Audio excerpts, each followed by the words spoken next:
It was supposed to be the most memorable day of my life, the one I had been waiting for, my graduation day. I had worked tirelessly for years, pulling late nights and making countless sacrifices to get to this point. It was the culmination of everything I had fought for. I had dreamed of walking across that stage, the applause echoing in the auditorium, and looking out to see my parents in the crowd, beaming with pride. But as I stepped onto the stage, a knot formed in my stomach. I scanned the audience, eagerly looking for their faces.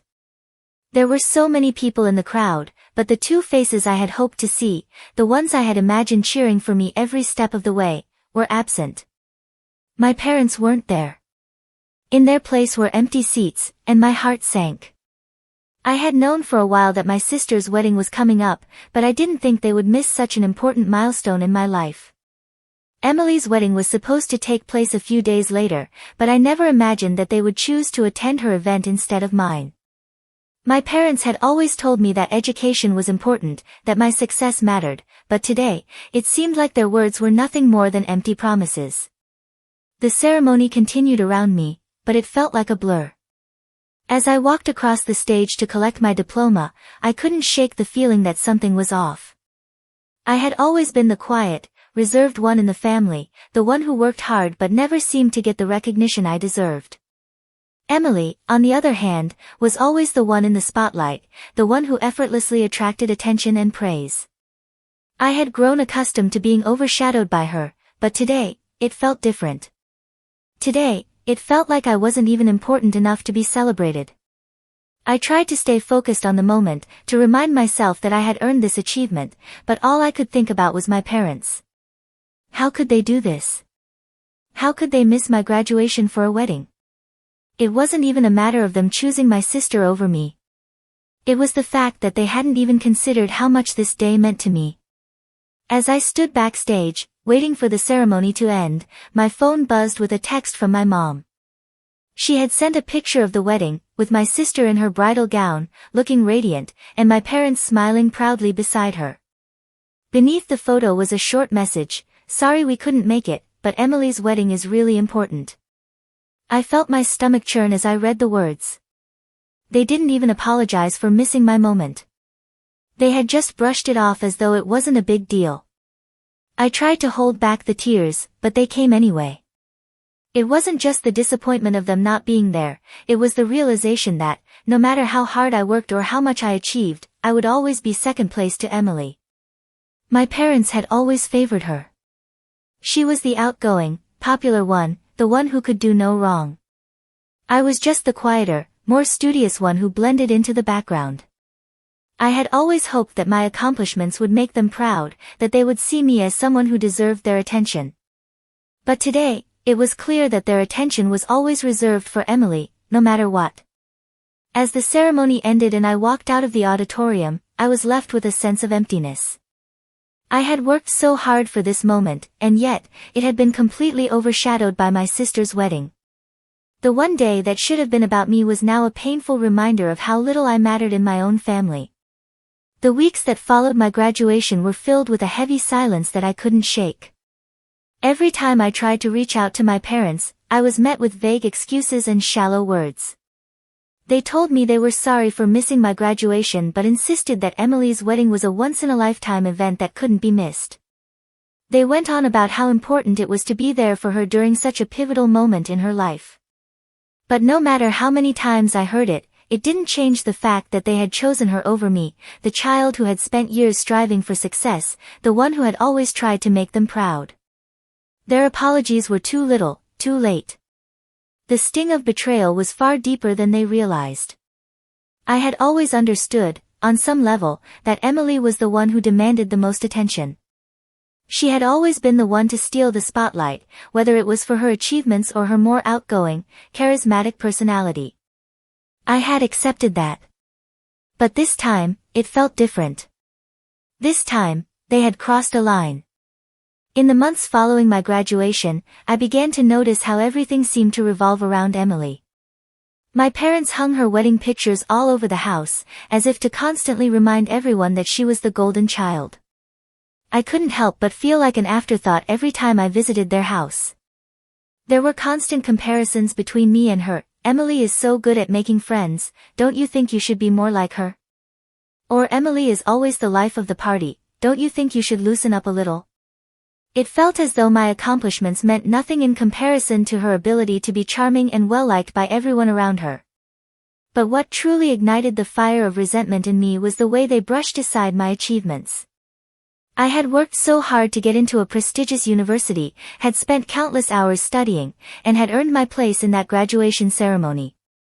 Yet, when I looked around, all I could see was the celebration of Emily's wedding and nothing to honor my own hard work. I tried to talk to my parents about it, but the conversation always turned awkward, and they quickly deflected the topic. They didn't seem to understand why I was upset. In my quieter moments, when I was alone with my thoughts, the anger began to grow. I wasn't angry at Emily, I was angry at them, at my parents for always prioritizing her, for never seeing me for who I was, and for making me feel invisible. I had spent so many years seeking their approval, trying to be the child they could be proud of, but it had never been enough. Emily had always been the one who could do no wrong, the one who could get away with anything, while I was the one who was always expected to be perfect. That was when the seed of revenge was planted. It wasn't enough for me to just be hurt anymore. I didn't want to just wallow in my pain. I wanted them to feel the way I did. I wanted them to realize what they had done, to understand the depth of the wound they had created. But this time, it wouldn't be a quiet moment of hurt. No, this time, I would make sure they saw how deeply they had betrayed me. I would make them feel the absence of my presence in their lives, just as I had felt it on my graduation day. And the way I would do that would be through their own precious daughter, Emily. It was time to turn the tables, and I would make sure that they realized what they had taken for granted. They would have to choose, the daughter who had always been the star or the one who had been waiting in the shadows for her moment to shine. The seed of anger had already taken root in my heart, and now it was time to water it. Revenge is a powerful motivator, but I knew that if I was going to make my parents feel the weight of their actions, I couldn't just do something impulsive or petty. No, I needed to be strategic. I needed to make them understand the consequences of their favoritism, of their betrayal. I started observing the way they treated Emily, and it was glaringly clear how much they prioritized her.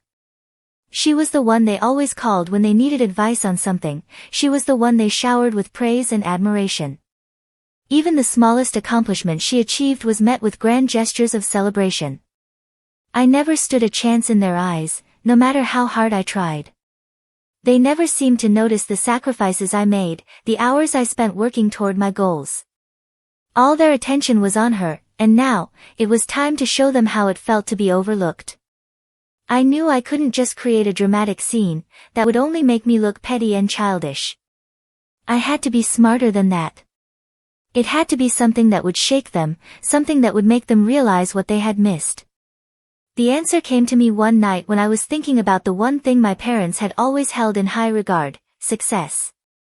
They loved to brag about Emily's accomplishments, whether it was her high-profile job or her ability to win people over. They always spoke as if her success was the only thing that mattered. But they didn't realize that I, too, had success in my grasp, they just hadn't been paying attention. I had recently been offered a high-paying job interview at a prestigious company, one that could change my life and put me on the map professionally. It wasn't just any job, this was an opportunity that many would kill for. The catch? The interview was scheduled for the same weekend as Emily's wedding anniversary celebration. I knew this was the perfect opportunity. This was my chance to make them see me, to make them understand that I wasn't just someone who blended into the background. This was my moment to finally show them that my achievements mattered, too. But I didn't want it to be an ordinary interview. I wanted my parents to know about it, to feel the weight of missing out on something that could change my life. I had a plan, the interview was going to be held live on television. This way, my parents would see me in action, watching from the comfort of their seats at Emily's event. They wouldn't just hear about it afterward, they would watch me succeed in real time, knowing full well they had chosen to be somewhere else. I knew the decision to skip my graduation had been a mistake, but I wanted them to see the impact of that decision, not just in the disappointment I felt, but in how it would affect the future they had so blindly neglected. I wasn't going to be their invisible daughter anymore. I would be the one they couldn't ignore. The plan was set into motion. I enrolled in the job interview and made sure it was scheduled for a time that would directly conflict with the anniversary celebration. The next step was simple. I would go through the motions of preparing for the interview while making sure my parents knew it was happening. I didn't want them to miss the opportunity to witness my success. I wanted them to watch it, to feel the weight of their absence. But there was a part of me that felt guilty. Was I really doing this for revenge, or was it because I simply wanted them to love me as much as they loved Emily?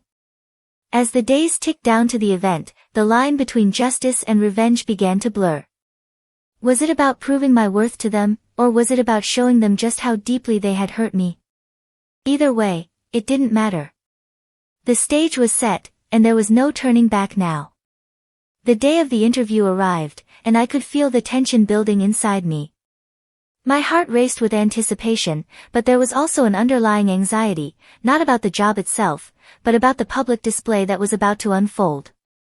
This wasn't just about acing the interview, it was about making my parents face the consequences of their choices. And what better way to do that than in front of an audience they couldn't ignore? I'd spent weeks preparing for this moment. I knew that the opportunity one had in front of me was a once-in-a-lifetime chance.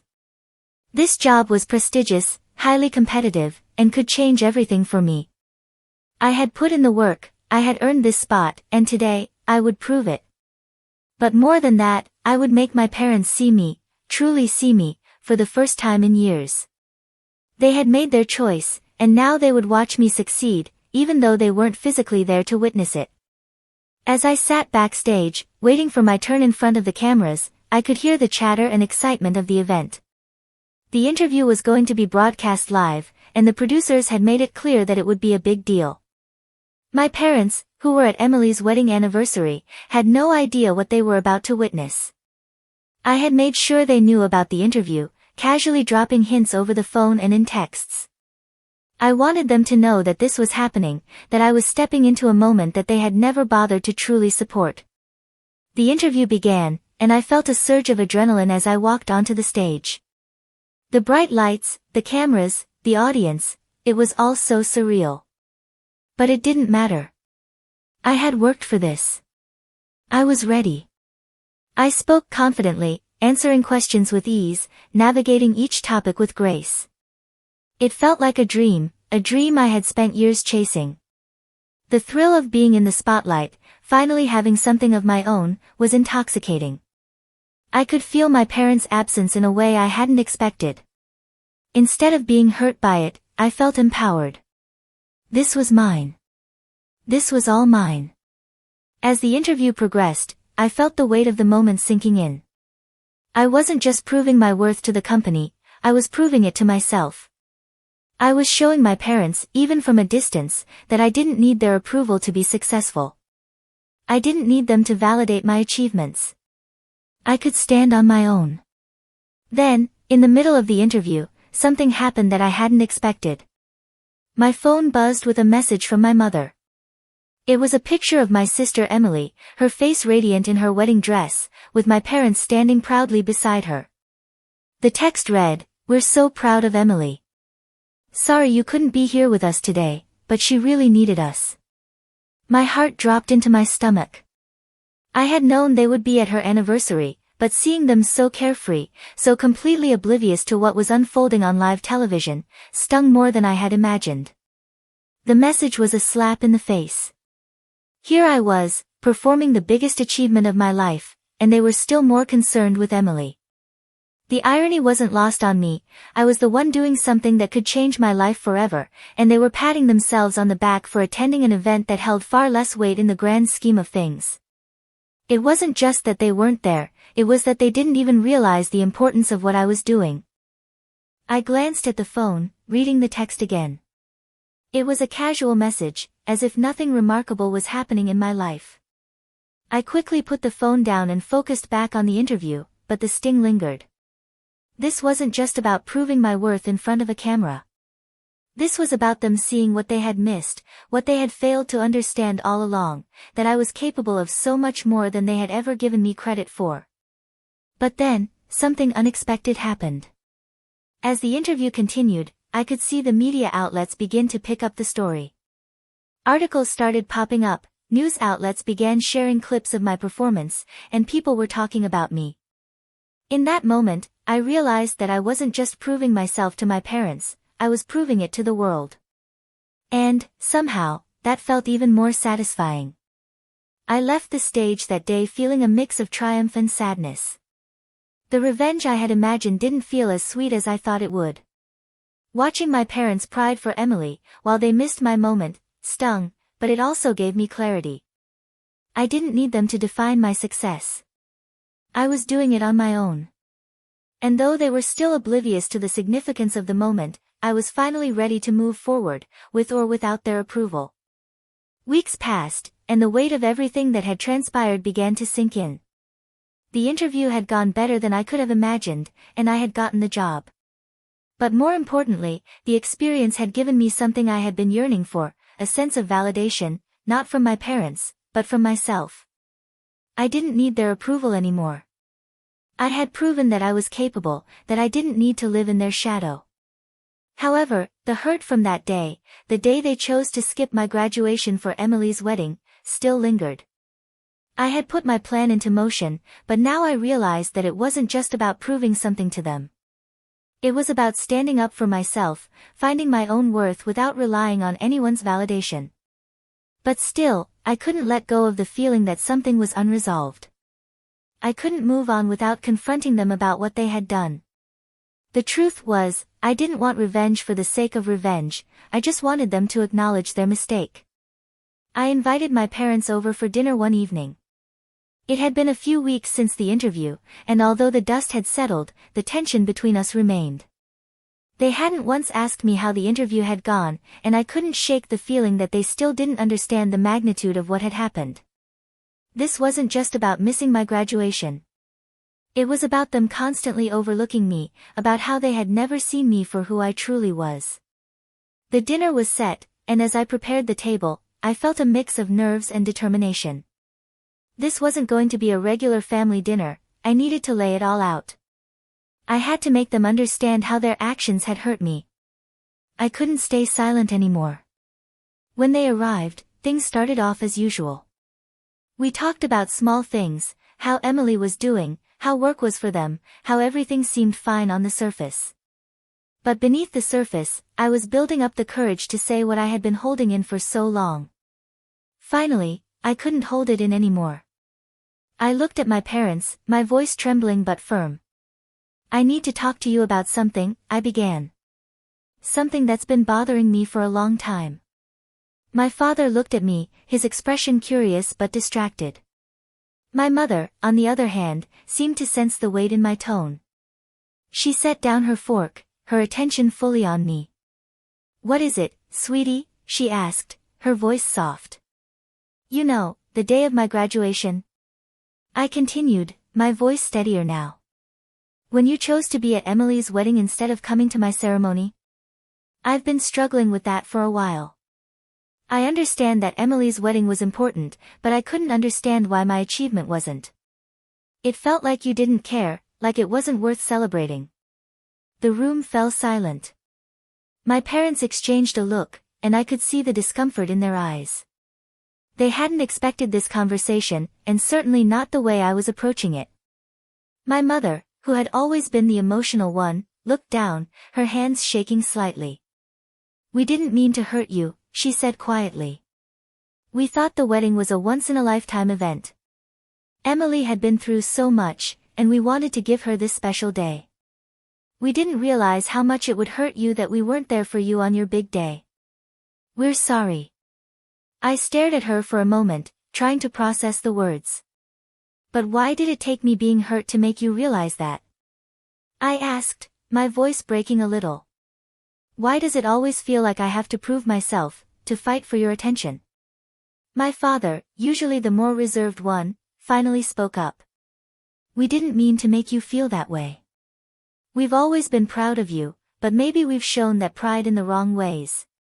For the first time, they were admitting what I had known all along. They had overlooked me, favored Emily, and failed to see how much I needed their support. But instead of feeling satisfied, a deep sadness washed over me. I didn't want their apologies, I wanted them to truly understand. I wanted them to see me, not just as the responsible, hardworking daughter, but as someone who deserved love and recognition too.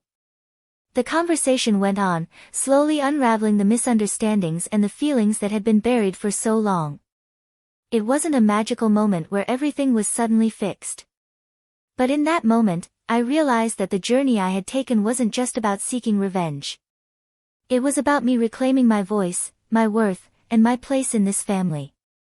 In the end, it wasn't their acknowledgement of my success that healed me. It was the understanding that I didn't need them to define me anymore. I could stand on my own. And that was the most powerful thing I could have ever realized. The dinner ended quietly, but I knew things had changed. Maybe not everything would be perfect, but I had finally found peace with the past, and with that, I was ready to move forward, no longer depending on anyone's approval.